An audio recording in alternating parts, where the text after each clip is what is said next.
Hello there, people of Facebook on this Monday night or YouTube, whenever you happen to be watching it after the fact.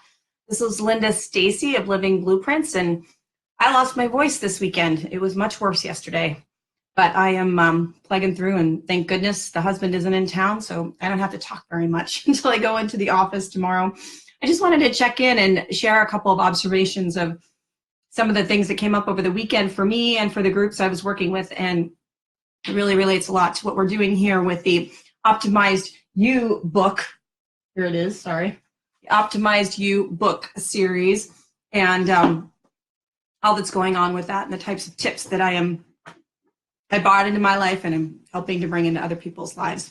So I was with the United States Tennis Association on Friday and Saturday, and on Friday, the topics were focused much more on them as individuals than as them and the teams that they work in. And always, always, always, when I do that exercise where I'm talking about if they could have more of something in their life, sleep and exercise always come up at the top. And then the teams always pick exercise over sleep, which is something that I kind of had a hard time with. I've talked about a couple of different times. I really feel like sleep should trump exercise. But in talking about exercise, it's interesting because I wanted them to do an exercise, a different kind of exercise, where they were looking at all the things that are required in order to make sure that, like, exercise happens, you know? And I talked about this maybe like in episode 005 on YouTube, about how we don't really think of like all the brass tacks sometimes if you're trying to bring in an exercise routine into your life, like what actually has to happen. They have things on their list like, I've got to be motivated, I have to have the right mindset. It's like, yeah, but you actually have to like set the time aside. You have to have your stuff ready, right? You have to, have to have your gym clothes ready, your gym bag, if you got to maintain your regular schedule. In addition, and I know for me, if I didn't have proper snacks ready or the right, hydration ready, it just makes for kind of a miserable time. It's just like when you're going skiing and you don't think of all of the different things that have to go into your bag or on your person, especially depending on how bad the weather can be. But it's just a testament to, I really think sometimes we just don't think things through completely. And then like we get really frustrated ourselves 3 or 4 days in where it's like, I didn't do anything. I didn't do what I set out to do. It's like, well, give yourself a break, but also next time, brainstorm it a little bit more. Think of all the things that it really takes in order to make a new routine happen. It doesn't like just happen at the snap of your fingers. So anywho, another thing is, noticing when you need downtime. I had like 12 straight days of travel and then a couple days home, but I was still doing a lot of training, so a lot of physical, and takes a lot out of you.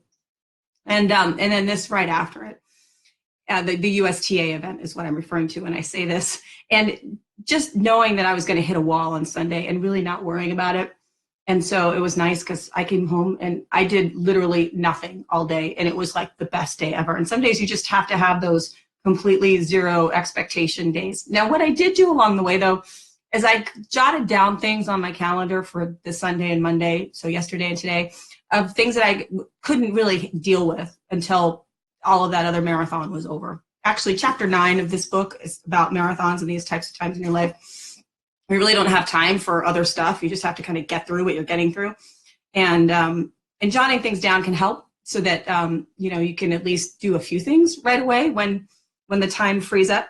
So I did do a few things yesterday, but mostly I was horizontal and or sitting in the recliner because I'm also getting over whatever sickness this was, and not sleeping well for like 16 days certainly didn't help that. So I think sometimes we don't notice when we actually need downtime and we just need to stop. And I think we could all probably use that a little bit more in our lives.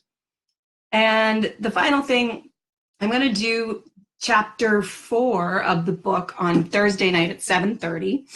And this is all about reducing the impact of chores. And this is basically the stuff that really doesn't matter, you think, until your little molehill turns into a mountain. And then you've got some big thing in your way of just you even leading your regular life.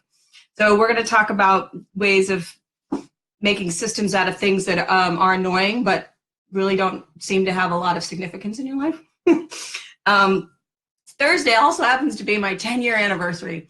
And Tom is away. He's in another country and he's not going to be back in time. So I'll be celebrating it here with you all. I think I'm going to have some champagne, and maybe you can join me for a toast as well. We will celebrate probably when he's done with his school semester and when the pressure is off a little bit, we can enjoy ourselves a little bit more. So I hope to see you on Thursday here, and I hope things are going well. And let me know what's going on in your life, or if there's any way that I could help or anything you'd like me to address on any of these Facebook Lives. All right. Hope you're having the great start to the week. All right. Good night.